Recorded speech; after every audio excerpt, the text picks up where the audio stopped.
and the lantern of the lost miracle. Fred Jones and the 7-month nightmare. The helmet that whispered. Fred hadn't slept properly since opening his father's football helmet case. When his fingers brushed the glass, the world tilted. His father stood before him in full uniform. "Come on, Freddie. We've got a game to win." Then the claws came. Black, ancient, hungry. Fred woke screaming, only to find himself still standing, hand outstretched, while his friends panicked around him. The sickness. Doctors called it chronic fatigue. Fred knew better. His cough produced black phlegm that moved on its own. Shadows licked at his skin when no one was looking. Velma found 14th century records of similar cases, the breath of the forgotten. The truth. The car crash that killed his father wasn't an accident. The other driver had been hollowed out, a vessel for death's ancient, a cosmic entity that fed on unfinished legacies. And now it wanted Fred. The choice. In the nightmare realm, his father begged him to stay. "We'll be together again." Shaggy's voice cut through. "Your real dad would want you to live." With a scream, Fred shattered the helmet and the entity's hold on him. The aftermath. As dawn broke over the mystery machine, Fred finally breathed easy. The cold was gone. The grief remained, but now it was his to carry forward. Shaggy's family dinners always had one empty seat. "Your mother was a monster," his aunt spat. He never corrected them, but he remembered the lullabies. The way she'd check his pulse while he slept. The hidden truth. Amy Rogers had been watching her son for years, through vents from shadows, as his father beat her defiance out of him. She'd made a deal with alien forces, sending Scooby to protect him when she couldn't. The reckoning. When Shaggy finally found her, she was half dead in an underground lab. "I just wanted you safe," she whispered as he caught her collapsing body. In the darkness between life and death.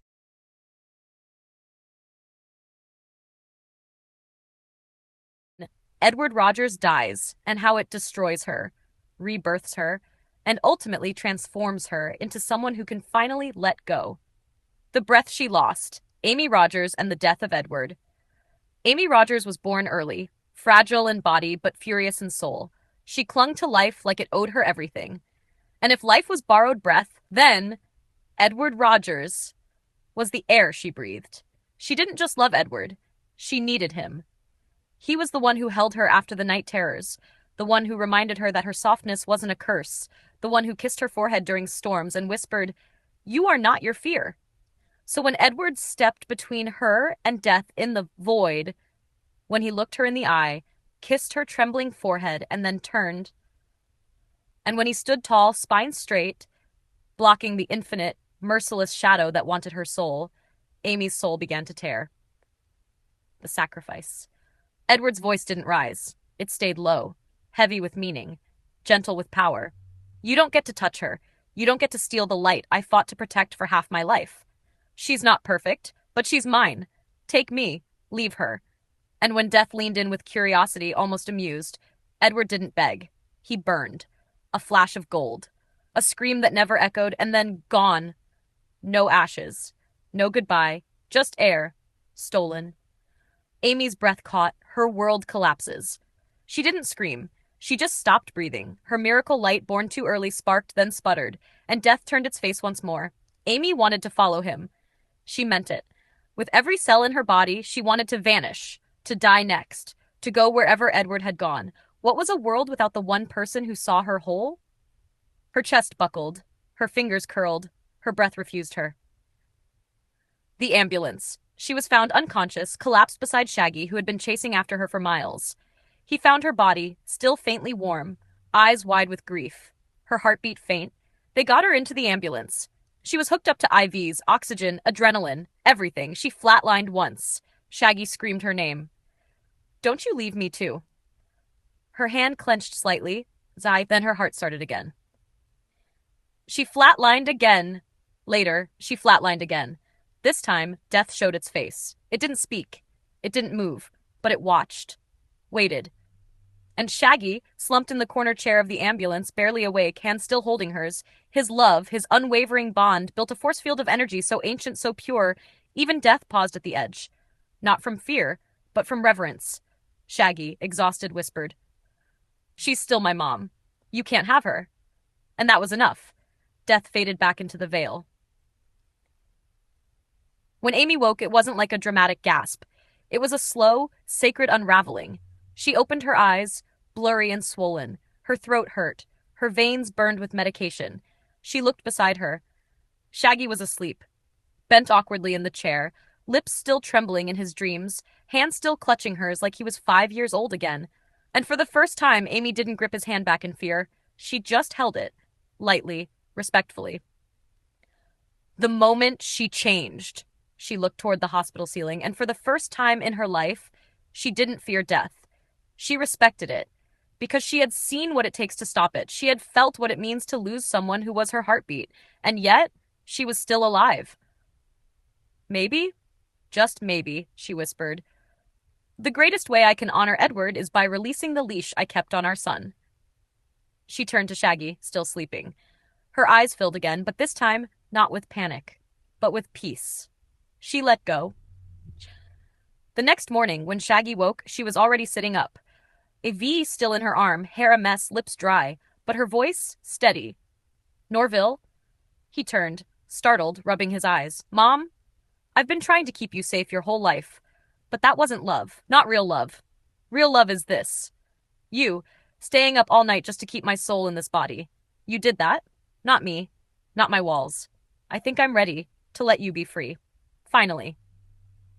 He didn't speak. He just cried, and she did too, like newborn. That's how deep Edward's death had carved her. That's how deep her son's love stitched her back together. Epilogue. The woman who returned, Amy Rogers, would never be the same. She wouldn't hover. She wouldn't tighten the leash. She would still worry, still ache, but she would never again confuse protection with possession, because she knew now, to love someone isn't to shield them forever. It's to believe in their strength enough to let them go gently. And though her heart still stung, and her breath still trembled from time to time, she would whisper to Edward in the quiet, "I didn't follow you, but I carry you, and he carries us both."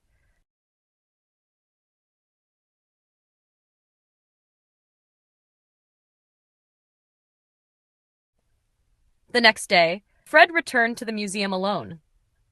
He didn't speak to anyone, didn't tell Daphne, didn't message Shaggy. The others were worried, of course, but he moved like someone sleepwalking through a dream that had no end. Like someone halfway to the grave and still trying to decide if he should climb in or keep walking. The room was silent. The glass case stood before him like a tombstone. Inside it sat the helmet. His father's helmet. Polished, sealed, displayed like a relic.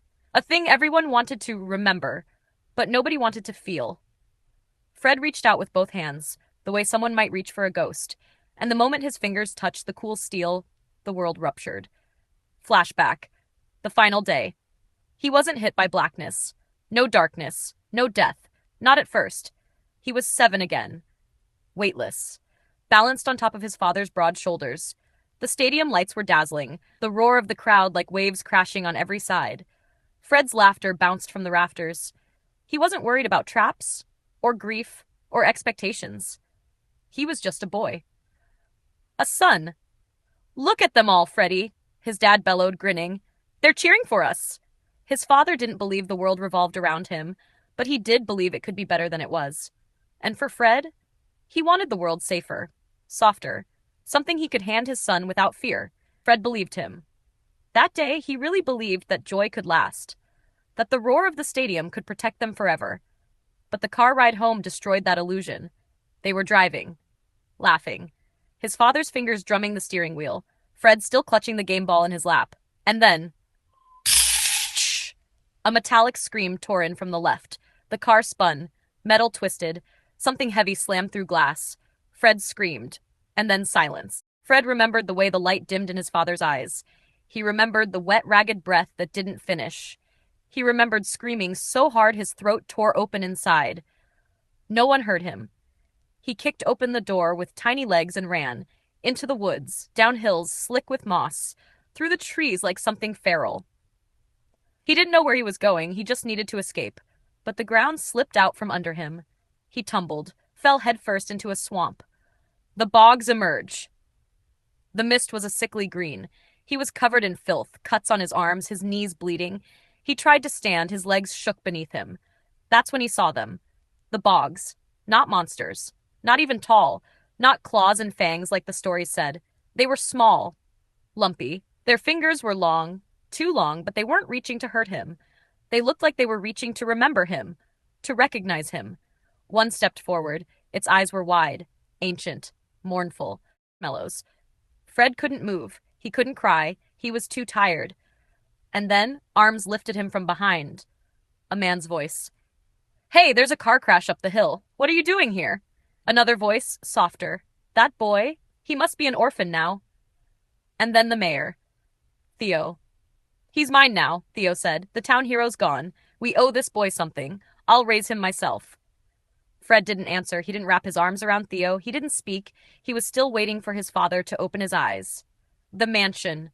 The mansion was too big, too bright, too cold. In the car, Theo kept talking. About the bedrooms. 12 rooms, he said, but don't go near the 13th. That one's off limits. Fred didn't respond. Grief had made his ears ring. His heartbeat sounded like a trapdoor slamming shut, over and over. Inside, the mayor told him to lie down. Rest. Fred didn't want to lie down. He wanted to rewind time. So instead he wandered, aimless, hollow, and in the corner of a back hall he saw it, a mousetrap. He picked it up, set it, watched it snap shut. The click made him flinch, and then smile. Not because he was cruel, not because he liked it, but because the only thing that made sense anymore was breaking things. The world had broken him. So he waited, sitting cross-legged with the trap in front of him, waiting for a mouse. Something to appear, something real, something small enough to hold, but big enough to mean something. The mouse came. The trap snapped. The mouse squealed. Fred froze. The sound pierced him. Not the ears, the heart. And in that moment, he heard his father again. "Let it go, son, or it'll consume you. It'll change you into something worse than death." He opened the trap, released the creature, and the mayor came stomping in, furious. "Where have you been? I've been looking for you. You can't disappear like that." Fred said nothing. The mayor grabbed his hand. "I know this world hurts. Believe me, I've been chewed up too. But the world doesn't care about your pain. You're not the main character, kid. You're not a subject.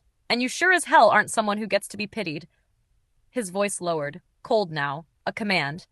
"Conceal it. Don't feel it. Got it?" Fred, blinking back tears, whispered, "Conceal. Don't feel." Years later, the cracks form. Fred grew, but he didn't heal. Football became his new language. His body remembered the field, but his soul didn't. He was good, too good, but he wasn't playing for trophies. He was playing to feel alive, to feel anything, to hear the crowd scream like they did the day his father lifted him up. But every time he got close to emotion, real emotion, it got beaten out of him. By the crowd, by his stepfather, by the silence at the dinner table. Every feeling had to be folded small and buried deep, until one day, the locker room exploded. Boys laughing, mocking. Dead man's kid. "You gonna shatter your skull like Daddy did?" Fred snapped. He attacked. Fist after fist, blood sprayed the lockers. One of them crumpled with a wet crack. Fred didn't stop, couldn't, didn't care. He was expelled. No scholarship, no second chance. He ran home, locked himself in his room, and collapsed on the bed. The helmet, the one in the museum now, sat by the door. He didn't remember falling asleep, just that he cried, harder than he had in years. And when he woke, Scooby was licking his face. Daphne had crawled into bed beside him, voice soft as snowfall. "Your stepfather's wrong. That conceal, don't feel crap is killing you, Fred. You're allowed to feel. You need to." He didn't respond at first, but when he looked in her eyes and saw how real they were, how broken but present, he chose to trust again. The forest returned to the bogs. Fred returned to the swamp, alone. He dropped to his knees, pressing his forehead to the earth. Mud soaked through his jeans, his hands, his heart. And out of the fog, they came. The bogs, they did not growl. They did not attack. They approached slowly, reverently. One stepped forward and nudged him gently. It had his father's eyes. You don't have to be strong anymore, it whispered. Fred's shoulders shook. Behind him, he heard voices, crashing branches, breathless footsteps. Daphne, Shaggy, Velma, Scooby. They had followed him. We heard you scream, Daphne said. Her hand touched his shoulder, gently, as if to say, you're still here. So are we. Fred was crying again. Not like a boy. Like a son.